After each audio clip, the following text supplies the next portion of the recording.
Greetings mga igsoon, welcome to Share God's Word, one reel at a time.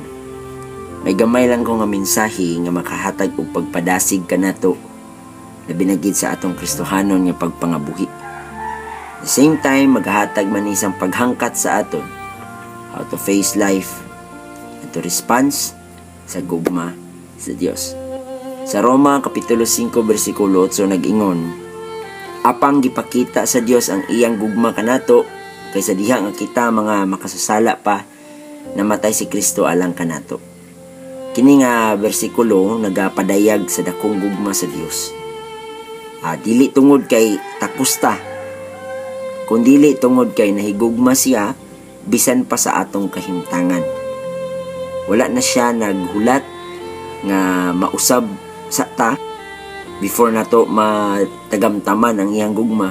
Iya kita ang gihigugma bisan pa na kita makasasala.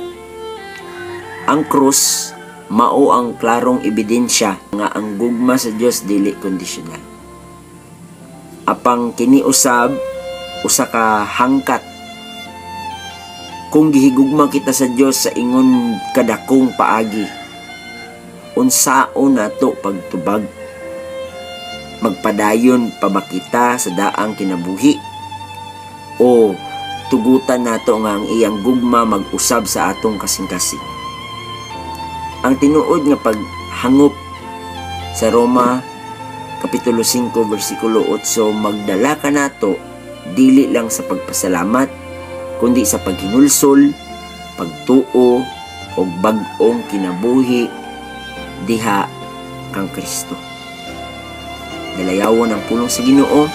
Ako si Pastor Christian Bayadog, always reminding you that faith comes from hearing God's Word. Let us share God's Word, one reel at a time. See you sa next verse.